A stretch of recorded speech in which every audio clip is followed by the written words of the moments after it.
ಓ ಗಂಡಸೆ ನೀನು ಇಷ್ಟೇ. ಪ್ರತಿ ಗಂಡಸಿನ ಅಂತರಾಳದ ಹೊತ್ತಿಗೆ.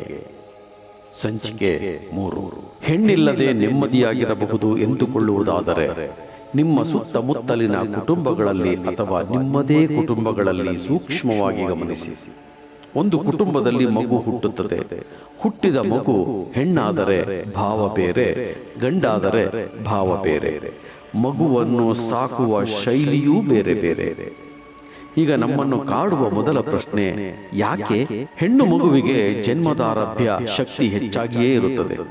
ಇದಕ್ಕೆ ಕಾರಣ ಬಲಿಷ್ಠ ರೋಗ ನಿರೋಧಕ ಶಕ್ತಿ ಹೆಣ್ಣು ಎನ್ನುವ ಜೀವದೊಳಗೆ ಅಡಕವಾಗಿರುತ್ತದೆ.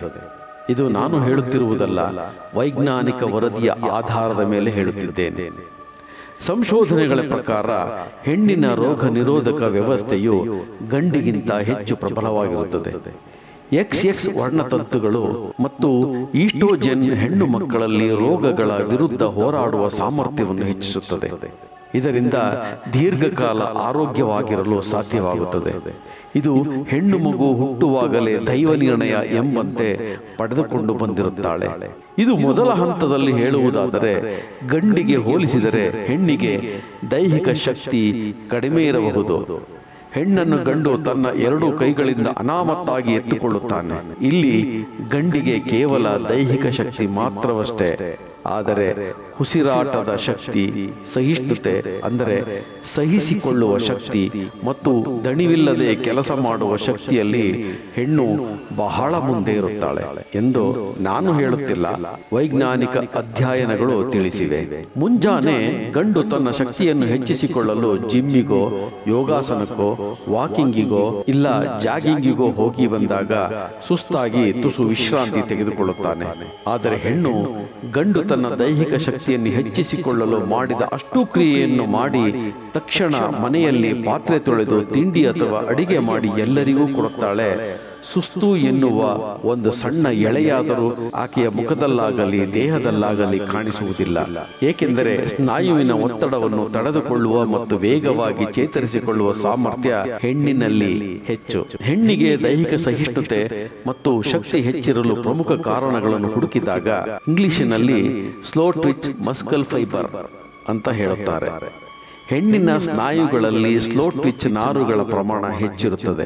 ಈ ನಾರುಗಳು ದಣಿವಿಲ್ಲದೆ ದೀರ್ಘಕಾಲದವರೆಗೆ ಕೆಲಸ ಮಾಡಲು ಸಹಾಯ ಮಾಡುತ್ತವೆ.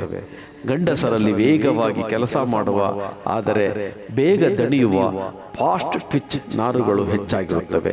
ಇದು ಗಂಡಸು ಎನಿಸಿಕೊಳ್ಳುವ ನಮ್ಮ ದೌರ್ಭಾಗ್ಯ ಎಂದುಕೊಳ್ಳೋಣ. ಅದಕ್ಕೆ ನಾನು ಹೇಳೋದು, ಓ ಗಂಡಸೆ ನೀನು ಇಷ್ಟೇ ಎಂದು. ಹೌದಲ್ವಾ? ಹೆಣ್ಣಿನ ಚಯಾಪಚಯ ಕ್ರಿಯೆ ಮೆಟಾಬಾಲಿಸಮ್ ಅಂತ ಇಂಗ್ಲಿಷಿನಲ್ಲಿ ಹೇಳುತ್ತಾರೆ. ದೈಹಿಕ ಚಟುವಟಿಕೆಯ ಸಮಯದಲ್ಲಿ ಕಾರ್ಬೋಹೈಡ್ರೇಟ್ಗಳಿಗಿಂತ ಕೊಬ್ಬನ್ನು ಅಂದರೆ ಫ್ಯಾಟ್ ಶಕ್ತಿಯ ಮೂಲವಾಗಿ ಹೆಚ್ಚು ಪರಿಣಾಮಕಾರಿಯಾಗಿ ಬಳಕೆಯಾಗುತ್ತದೆ. ಇದು ಗ್ಲೈಕೋಜನ್ ಅನ್ನು ಉಳಿಸಿ ದೀರ್ಘಕಾಲದವರೆಗೆ ದಣಿವಿಲ್ಲದೆ ಅಂದರೆ ಸುಸ್ತಾಗದಂತೆ ಕೆಲಸ ಮಾಡುವುದಕ್ಕೆ ಸಹಾಯ ಮಾಡುತ್ತದೆ. ಈಸ್ಟ್ರೋಜನ್ ಹಾರ್ಮೋನ್ ಪಾತ್ರ ಹೆಣ್ಣಿನಲ್ಲಿ ಬಹು ಮುಖ್ಯವಾದ ಪಾತ್ರವನ್ನು ವಹಿಸುತ್ತದೆ. ಹೆಣ್ಣಿನಲ್ಲಿ ಈಸ್ಟ್ರೋಜನ್ ಅಂದರೆ ಹಾರ್ಮೋನ್ ಸ್ನಾಯುಗಳಿಗೆ ಬಲವಾದ ರಕ್ಷಣೆ ನೀಡುತ್ತದೆ, ಸ್ನಾಯುಗಳ ಹಾನಿಯನ್ನು ಕಡಿಮೆ ಮಾಡುತ್ತದೆ ಮತ್ತು ಚಯಾಪಚಯ ಕ್ರಿಯೆಯನ್ನು ದೀರ್ಘಕಾಲದ ಶಕ್ತಿಗೆ ಅನುಕೂಲಕರವಾಗಿರುವಂತೆ ಮಾಡುತ್ತದೆ. ಗಂಡು ಎಷ್ಟು ಶಕ್ತಿವಂತನೋ ಅವನಿಗಿಂತ 3 ಪಟ್ಟು ಶಕ್ತಿವಂತಳು ಹೆಣ್ಣು. ಗಂಡು ವೇಗ ಮತ್ತು ಸ್ಫೋಟಕ ಶಕ್ತಿಯಲ್ಲಿ ಮುಂದಿದ್ದರೆ ಹೆಣ್ಣು ದೀರ್ಘಕಾಲದ ಸಹಿಷ್ಣುತೆ ಮತ್ತು ದಣಿವಿಲ್ಲದೆ ಕೆಲಸ ಮಾಡುವ ಸಾಮರ್ಥ್ಯದಲ್ಲಿ ಹೆಚ್ಚು ಬಲಶಾಲಿ. ಹಾಗೆಯೇ ಕೆಲಸ ಮಾಡುವ ಎಲ್ಲ ಸ್ಥಳಗಳಲ್ಲಿ ಗಂಡಿಗಿಂತ ಹೆಣ್ಣಿಗೆ ಹೆಚ್ಚು ಪ್ರಾಧಾನ್ಯತೆ. ಇದನ್ನು ಒಪ್ಪಿಕೊಳ್ಳುತ್ತೀರಾ? ಮುಂದೆ ಮಾತನಾಡುವ ಹಾಗಿಲ್ಲ, ಒಪ್ಪಿಕೊಳ್ಳಲೇಬೇಕು. ಇದು ಸೃಷ್ಟಿಯ ನಿಯಮ. ಆದರೂ ಗಂಡಸರು ನಾವು ಒಪ್ಪಿಕೊಳ್ಳುವುದಿಲ್ಲ, ನಾವೇ ಎಂದು ಬೀಗುತ್ತೇವೆ. ಬಿದ್ದರೂ ಮೀಸೆ ಮಣ್ಣಾಗಿಲ್ಲ ಎಂಬ ಗಾದೆಯಂತೆ. ಏಕೆಂದರೆ ನಮ್ಮನ್ನು ನಾವು ಉಳಿಸಿಕೊಳ್ಳಬೇಕಲ್ಲವೇ? ಈಗ ಎಲ್ಲರಿಗೂ ಅನ್ನಿಸುತ್ತದೆ, ಇಷ್ಟೆಲ್ಲಾ ಶಕ್ತಿ ಇರುವ ಹೆಣ್ಣು ಹೊರ ಪ್ರಪಂಚದಲ್ಲಿ ಹೀಗೇಕೆ ಗಂಡಿಗೆ ಅಡಿಯಾಳಿನಂತೆ ಇರುತ್ತಾಳೆಂದು. ಇದು ಒಂದು ರೀತಿಯಲ್ಲಿ ಮಾನಸಿಕ ಅವಲಂಬನೆ ಎಂದು ಹೇಳಬಹುದು. ಅದು ಕೆಲವೊಂದು ಸಂದರ್ಭಗಳಲ್ಲಿ ಮಾತ್ರ. ತನಗೆ ಮಾನಸಿಕ ನೋವಾದಾಗ, ತನಗೆ ಯಾರೂ ಇಲ್ಲ ಎಂಬ ಭಾವ ಅಧಿಕವಾಗತೊಡಗಿದಾಗ, ತನ್ನನ್ನು ಯಾರೂ ಗಮನಿಸುತ್ತಿಲ್ಲ ಎಂಬ ಹಸಿವು ಹೆಚ್ಚಾದಾಗ, ತನ್ನನ್ನು ಯಾರು ಗೌರವಿಸುತ್ತಾರೋ, ತನ್ನನ್ನು ಯಾರು ಪ್ರೀತಿಯಿಂದ ನೋಡುತ್ತಾರೋ ಅವರಿಗೆ ಶರಣಾಗುತ್ತಾಳೆ. ಹೆಣ್ಣು ಯಾಕೆ ಹೀಗೆ ಎಂದು ಕಾಡಿದ ಪ್ರಶ್ನೆಗೆ ಉತ್ತರ ಹುಡುಕಲು ಹೋಗಿ ಒಬ್ಬರು ಸ್ವಾಮೀಜಿಯ ಬಳಿ ಚರ್ಚೆ ಮಾಡಿದೆ. ನಾನು ಹೀಗೆ ಕೇಳಲು ಒಂದು ಕಾರಣವಿದೆ. ಒಬ್ಬ ವ್ಯಕ್ತಿ ತನಗೆ ಮದುವೆಯಾಗಿದ್ದರೂ ಒಬ್ಬಳನ್ನು ಪ್ರೀತಿಸಿದ್ದ. ಅವನಿಗೆ ಮದುವೆಯಾಗಿರುವ ವಿಷಯ ಗೊತ್ತಿದ್ದು ಅವನನ್ನು ಅವಳು ಅತಿಯಾಗಿ ಪ್ರೀತಿಸಿದಳು. ಇಬ್ಬರದ್ದು ತಪ್ಪು ಎನ್ನುವಿರ? ಸಾಮಾಜಿಕ ಕಳಕಳಿಯಿಂದ ಯೋಚಿಸುವುದಾದರೆ ತಪ್ಪು. ಅಂತರಂಗದ ಹಸಿವಿನ ಕಾಳಜಿಯ ಬಗ್ಗೆ ಎಣಿಸಿ ಹೇಳುವುದಾದರೆ ಸರಿ. ಪ್ರೀತಿಯ ಹಸಿವಿನ ಕೊರತೆ ಎಲ್ಲಿ ಕಾಣಿಸುವುದೋ ಅಲ್ಲಿ ಅನಿವಾರ್ಯವಾಗಿ ಮನಸ್ಸು ದಿಕ್ಕುಗಳನ್ನು ಬದಲಾಯಿಸಿಕೊಳ್ಳುತ್ತದೆ. ನಾನು ವೈಯಕ್ತಿಕವಾಗಿ ಹೇಳುವುದಾದರೆ ಪ್ರೀತಿ ಎನ್ನುವ ಪದಕ್ಕೆ ಗೌರವವನ್ನು ಕೊಡುವುದಿಲ್ಲ. ಕಾರಣ, ಪ್ರೀತಿ ಎನ್ನುವ ಪದ ಕೇವಲ ಮಾನಸಿಕ ಹಸಿವಿನ ಒಂದು ಪದ. ಹೊಟ್ಟೆ ಹಸಿದಾಗ ನಾವುಗಳು ಆಹಾರವನ್ನು ಹುಡುಕಿಕೊಂಡು ಹೋಗುತ್ತೇವೆ, ಊಟ ಮಾಡಿ ಹಸಿವನ್ನು ನೀಗಿಸಿಕೊಳ್ಳುತ್ತೇವೆ. ಇದು ಹಾಗೇನೆ. ಹಸಿವು ಇಂಗಿದ ಮೇಲೆ ನೀನ್ಯಾರೋ ನಾನ್ಯಾರೋ ಎನ್ನುವಂತ ಸ್ಥಿತಿ ನಿರ್ಮಾಣವಾಗುತ್ತದೆ. ಸಮಾಜದ ಕಟ್ಟುಪಾಡುಗಳು ಇಲ್ಲವಾಗಿದ್ದರೆ ಪ್ರೀತಿ ಎನ್ನುವ ಪದವೇ ಇರುತ್ತಿರಲಿಲ್ಲ. ಗಂಡಾದ ನಾವು ನಮ್ಮನ್ನು ನಾವು ಬಂಧಿಸಿಕೊಂಡು ಬದುಕಿನ ಬಂಡಿಯನ್ನು ದೂಡುತ್ತಾ ಹೋಗುತ್ತೇವೆ. ಅನಿವಾರ್ಯ ಅಲ್ಲವೇ? ಹೆಣ್ಣು ಹಾಗಲ್ಲ. ಹೊಸದನ್ನು ಆಯ್ಕೆ ಮಾಡಿಕೊಳ್ಳುವುದರಲ್ಲಿ, ಹೊಸ ಹೊಸ ಅನುಭವಗಳನ್ನು ಕಂಡುಕೊಳ್ಳುವುದರಲ್ಲಿ, ಹೊಸದನ್ನು ಹಿಡಿದಿಟ್ಟುಕೊಳ್ಳುವುದರಲ್ಲಿ ನಿಸ್ಸೀಮರು ಮತ್ತು ಪ್ರಳಯಾಂತಕರು. ಇರಲಿ, ವಿಷಯಕ್ಕೆ ಬರೋಣ. ಈ ಇಬ್ಬರ ಪ್ರೀತಿ ಮನೆಗಳಲ್ಲಿ ಗೊತ್ತಾಗಿ ಅವಾಂತರ ಸೃಷ್ಟಿಯಾಗಿ ನೆಮ್ಮದಿಯ ಬಂಡಿಗೆ ಕೊಡಲಿ ಪೆಟ್ಟು ಕೊಟ್ಟಿತು. ಈ ಪೆಟ್ಟಿನಿಂದ ಕಂಗಾಲಾದ ಹುಡುಗಿ ಹುಡುಗನನ್ನು ಧಿಕ್ಕರಿಸಿ ಬೇರೆ ಹುಡುಗನನ್ನು ನೋಡಿಕೊಂಡು ಮದುವೆಗೆ ಸಿದ್ಧಳಾದಳು. ಮದುವೆಯಾಗಿದ್ದರೂ ಅವಳ ಹಿಂಬಾಲಕನಾಗಿದ್ದಂಥ ಗಂಡು ತುಂಬಾ ನೊಂದುಕೊಂಡು ಮೌನವಾದ. ಯಾಕೆಂದರೆ ಅವನ ಸುತ್ತಲೂ ಸಮಾಜ ಕಟ್ಟಿಕೊಟ್ಟಿರುವ ಬೇಲಿಯೊಂದಿದೆ. ಆ ಬೇಲಿಯನ್ನು ದಾಟಿ ಹೋಗುವಂತಿಲ್ಲ. ದಾಟಿದ್ದೇ ಆದರೆ 3 ಕಾಸಿನ ಬೆಲೆ ಇರುವುದಿಲ್ಲ. ಒಂಟಿಯಾಗಿ ಹೋಗುತ್ತಾನೆ. ಅಷ್ಟೇ ಯಾಕೆ, ಮನೆಯೊಳಗೆ ಒಂದು ಹೊತ್ತಿನ ಊಟವೂ ಸಿಗುವುದಿಲ್ಲ. ಗಂಡಸಿನ ಬಹುದೊಡ್ಡ ದೌರ್ಬಲ್ಯ ಎಂದರೆ ಕಾಡುವ ಒಂಟಿತನ. ಈ ಒಂಟಿತನದ ಭಯಕ್ಕೆ ಗಂಡು ಬೇಗನೆ ಸೋತು ಶರಣಾಗುತ್ತಾನೆ. ಅದಕ್ಕೆ ಹೇಳುವುದು, ಓ ಗಂಡಸೆ, ನೀನು ಇಷ್ಟೇ ಎಂದು. ನೋಡಿ, ಹೆಣ್ಣು ಬೇರೊಬ್ಬನನ್ನು ಹುಡುಕಿಕೊಂಡು ಮದುವೆಯಾದಳು. ನೊಂದ ಹುಡುಗ ಪ್ರಶ್ನೆ ಮಾಡಿದಾಗ, ನಿನಗೀಗಾಗಲೇ ಮದುವೆಯಾಗಿದೆ, ನನ್ನ ಹಿಂದೆ ಬರಬೇಡ ಎಂದು ಸಾರಾಸಗಟಾಗಿ ತಳ್ಳಿ ಹಾಕಿದಳು. ಗಂಡು ಹರೆಹುಚ್ಚನಂತಾಗಿದ್ದ. ಮರಳಿ ಮನೆಗೆ ಹಿಂದಿರುಗಿದ. ಮನೆಯೊಳಗೆ ಅಳಸಿ ಹೋಗಿದ್ದ ಪ್ರೀತಿಯನ್ನು ಮತ್ತೆ ಚಿಗುರಿಸಲು ಪ್ರಯತ್ನಿಸಿದ.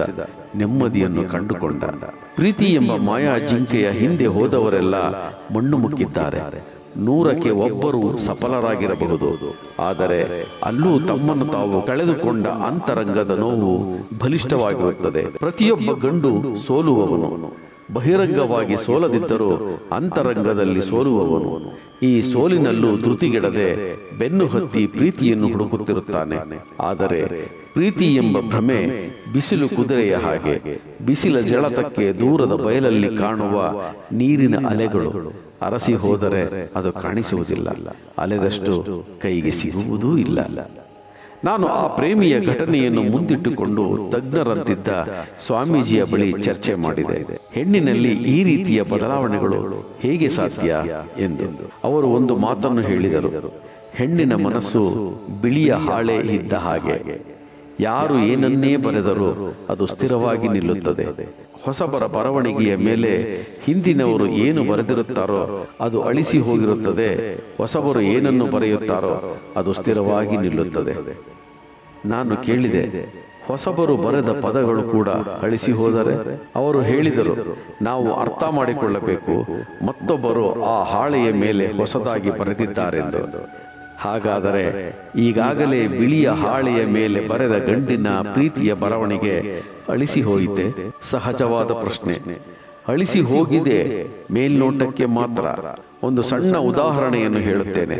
ಹೊಸ ನೀರು ಬಂದಾಗ ಹಳೆ ನೀರು ಕೊಚ್ಚಿ ಹೋಯಿತು ಎನ್ನುವ ಗಾದೆ ಇದೆ. ಹೌದು, ಮಳೆ ಬಂದಾಗ ಕೆರೆಯ ನೀರಲ್ಲಿ ನಿಂತ ನೀರು ಹೊಸ ನೀರಿಗೆ ಜಾಗ ಕೊಟ್ಟು ಕೊಚ್ಚಿ ಹೋಗುತ್ತದೆ. ಆದರೆ ವರ್ಷವೆಲ್ಲ ನಿಂತ ನೀರು ಕೆರೆಯ ಭೂಗರ್ಭಕ್ಕೆ ಹೋಗಿ ಅಂತರ್ಜಲವಾಗಿರುತ್ತದಲ್ಲವೇ? ಅದರಲ್ಲೂ ಅದು ಪವಿತ್ರ ಜಲವಾಗಿ. ಯಾರಾದರೂ ಬಾವಿ ತೋಡಿದರೆ ಆ ಜಲ ಹೊರಗೆ ಬರಬಹುದು, ಇಲ್ಲವಾದರೆ ಅದು ಭೂಗರ್ಭದಲ್ಲೇ ಉಳಿದು ಬಿಡುತ್ತದೆ. ಸ್ವಚ್ಛ ಪವಿತ್ರ ಪ್ರೇಮವಾಗಿ ಉಸಿರಿರುವವರೆವಿಗೂ ಅಂತರಂಗದಲ್ಲಿ ಅವಿತುಕೊಳ್ಳುತ್ತದೆ. ಅದು ಹೊರಗೆ ಬಂದರೆ ಅಪಾಯ. ಹಾಗಾಗಿಯೇ ಹೆಣ್ಣು ಮಕ್ಕಳು ಪ್ರೀತಿಯನ್ನು ಹೇಳಿಕೊಳ್ಳುವುದಿಲ್ಲ. ಹೇಳಿಕೊಂಡರೂ ಫಲವಾಗದಿದ್ದಾಗ ಕನಸುಗಳು ಭೂಗರ್ಭದ ಪವಿತ್ರ ಜಲದಂತೆ ಅಂತರಂಗದಲ್ಲಿ ಉಳಿದುಕೊಂಡು ಬಿಡುತ್ತದೆ. ಉಳಿಸಿಕೊಳ್ಳಲಾಗದ ಕನಸುಗಳನ್ನು ಕಳೆದುಕೊಂಡು ಬದುಕುವುದು ಅನಿವಾರ್ಯವಾಗುತ್ತದೆ. ಇದು ಹೆಣ್ಣಿನ ಕಗ್ಗಟ್ಟಿನ ಗೂಡಾದರೆ ಕಳೆದುಕೊಂಡವಳನ್ನು ಪಡೆದುಕೊಳ್ಳಲು ಅವಿರತ ಶ್ರಮಿಸಿ ನೋವುಂಡು ಕೊನೆಗೆ ಅರೆಹುಚ್ಚನಂತಾಗಿ ತನ್ನನ್ನು ತಾನು ತಿದ್ದಿಕೊಳ್ಳುವ ತನಕ ನೋವುಂಡುವ ಹುಡುಗನ ಸ್ಥಿತಿಯನ್ನು ಯಾವುದೇ ಹೆಣ್ಣಾಗಲಿ ಯಾರೇ ಗಂಡಾಗಲಿ ಕೇಳುವುದಿಲ್ಲ, ನೋಡುವುದೂ ಇಲ್ಲ. ನೋಡಿದರೂ ಗಂಡಿಗೆ ನಿಂದಿಸುತ್ತಾರೆ ವಿನಃ ಹೆಣ್ಣಿಗೆ ಬೈಯುವುದಿಲ್ಲ. ಒಂದೆಡೆ ಗಂಡಿನ ಸ್ಥಿತಿಯನ್ನು ನೋಡಿ ಮನಸ್ಸು ಕರಗಿದರೂ ಕೇಳುವ ಹಾಗಿಲ್ಲ, ಹೇಳುವ ಹಾಗಿಲ್ಲ. ಹೆಣ್ಣು ದಿನ ಕಳೆದಂತೆ ಅವನನ್ನು ಮರೆತು ನೆಮ್ಮದಿಯಾಗಿರುತ್ತಾಳೆ. ಅದಕ್ಕೆ ಹೇಳುವುದು, ಯಾರು ಬೇಕಾದರೂ ಒಂದು ಹೆಣ್ಣಿನ ಮನಸ್ಸಿನಲ್ಲಿ ಏನನ್ನೋ ಬರೆದು ಒಲಿಸಿಕೊಳ್ಳಬಹುದು. ಹೆಣ್ಣು ಸ್ವಾಭಾವಿಕವಾಗಿ ಸ್ವಾರ್ಥಿ. ಕ್ಷಣ ಕ್ಷಣವೂ ತನ್ನ ಹಿತವನ್ನು, ತನ್ನ ಸುರಕ್ಷತೆಯನ್ನು ಮಾತ್ರ ನೋಡಿಕೊಳ್ಳುತ್ತಾಳೆ. ನೀವೆಷ್ಟೇ ಒಳ್ಳೆಯತನವನ್ನು ಪ್ರದರ್ಶಿಸಿ ಒಳ್ಳೆಯವರಾಗಿರಿ, ಕ್ಲಿಷ್ಟಕರ ಸನ್ನಿವೇಶ ಎದುರಾದರೆ ನೀವು ತ್ಯಾಗ ಮಾಡಿದ ಎಂಥ ತ್ಯಾಗವೂ ಕೂಡ ಭೂಗರ್ಭಕ್ಕೆ ಸೇರಿಕೊಳ್ಳುತ್ತದೆ. ಒಮ್ಮೆ ಆ ಎರಡನೇ ದರ್ಜೆಯ ಪ್ರೇಮಿ ಸಿಕ್ಕಿದ. ಏನಾಯ್ತು ನಿನ್ನ ಪ್ರೇಮ ಕತೆ ಕೇಳಿದೆ. ಅವಳು ಮದುವೆಯಾಗಿ ಈಗ ನೆಮ್ಮದಿಯಾಗಿದ್ದಾಳೆ ಎಂದ. ನೀನು ಕೇಳಿದೆ. ನಿರ್ಮಾ ಸೋಪಿನಲ್ಲಿ ತಲೆ ತೊಳೆದುಕೊಂಡು ಈಗ ನೆಮ್ಮದಿಯಾಗಿದ್ದೇನೆ ಎಂದ. ನಾನು ನಕ್ಕು ಗಾಬರಿಯಾಗಿ ನೋಡಿದೆ. ಎಲ್ಲ ನಾಟಕ. ಆಗ ನಾನು ಬೇಕಾಗಿತ್ತು, ಉಪಯೋಗಿಸಿಕೊಂಡಳು. ನನ್ನ ಜೇಬು ಖಾಲಿಯಾಗತೊಡಗಿತು, ಅದಕ್ಕೊಂದು ನಾಟಕ ಆಡಿದಳು ಎಂದ. ಅಲ್ಲ, ಆಕೆಗೆ ನೀನು ಮದುವೆಯಾಗುವುದು ಗೊತ್ತಿರಲಿಲ್ಲವಾ ಕೇಳಿದೆ. ಎಲ್ಲ ಗೊತ್ತಿತ್ತು. ಬೇಕೆಂತಲೇ ನನ್ನನ್ನು ಪ್ರೀತಿಸಿ ನನ್ನನ್ನು ಮೂರ್ಖನನ್ನಾಗಿ ಮಾಡಿದಳು ಅಷ್ಟೇ ಎಂದ. ನಾನು ಮೌನಿಯಾಗಿ ಅವನ ಮುಖವನ್ನೇ ನೋಡುತ್ತಿದ್ದೆ. ಇಷ್ಟೇನಾ ಈ ಪ್ರೀತಿ ಎಂಬುವ ಮಾಯೆ ಕೇಳಿದೆ. ಅವನು ಮೌನಿಯಾಗಿ ನಕ್ಕ. ನನ್ನಿಂದ ಇನ್ನು ಮಾತನಾಡಲಾಗಲಿಲ್ಲ. ತುಸು ಹೊತ್ತು ಇಬ್ಬರಲ್ಲೂ ಮೌನ. ಕೊನೆಗೆ ಮೌನವನ್ನು ಮುರಿದು ಅವನೇ ಮುಂದುವರಿಸಿದ. ಅವಳು ಸಿಕ್ಕಿದ್ದಳು, ಎಂದಿನಂತೆ ಮಾತನಾಡಿದಳು. ಆದರೆ ಶೈಲಿಯಲ್ಲಿ ಬದಲಾವಣೆ ಇತ್ತು. ನನಗೆ ಅರ್ಥವಾಯಿತು. ಹೋಗುವ ಮುನ್ನ ಒಂದು ಮಾತನ್ನು ಹೇಳಿದಳು. ತಾಳಿ ಕಟ್ಟಿದವರೆಲ್ಲ ಗಂಡ ಆಗಲು ಸಾಧ್ಯವಿಲ್ಲ ಅಂದಳು ಎಂದ. ನಾನು ಅವನ ಮುಖವನ್ನೇ ನೋಡುತ್ತಿದ್ದೆ. ಅವನಿಗೆ ನನ್ನ ಮುಂದೆ ಕೂರಲಾಗಲಿಲ್ಲ. ಎದ್ದು ಹೊರಟು ಹೋದ. ಯಾಕೋ ಮನಸ್ಸಿಗೆ ನೋವಾಯಿತು. ನಾನು ಮೌನಿಯಾದೆ. ಆದರೆ ಆ ಮೌನ ನನ್ನನ್ನು ಕಾಡತೊಡಗಿತು. ತಾಳಿ ಕಟ್ಟಿದವರೆಲ್ಲ ಗಂಡನಾಗುವುದಿಲ್ಲ, ಈ ಮಾತು ಎಷ್ಟು ಸರಿ? ಸಂಪ್ರದಾಯಗಳ ಉತ್ತುಂಗ ಸ್ಥಾನದಲ್ಲಿದೆ ಹೆಣ್ಣಿನ ಕೊರಳಿನಲ್ಲಿ ನಾಟ್ಯವಾಡುವ ತಾಳಿ. ಆದರೆ ಆ ತಾಳಿ ಕಟ್ಟಿದವರೆಲ್ಲ ಗಂಡನಾಗುವುದಿಲ್ಲ ಎಂದರೆ ತಾಳಿ ಕಟ್ಟಿದ ಗಂಡನ ಮೇಲೆ ಅಥವಾ ತಾಳಿಯ ಮೇಲೆ ಪ್ರೀತಿ, ಗೌರವ ಇಲ್ಲ ಅಂತಾನೋ, ಅಥವಾ ತಾಳಿ ಎನ್ನುವುದು ಐಡೆಂಟಿಟಿ ಕಾರ್ಡ್ ಇದ್ದ ಹಾಗೋ ಗೊಂದಲಗಳ ಸುಳಿಯಲ್ಲಿ ಸಿಕ್ಕಿಕೊಂಡೆ.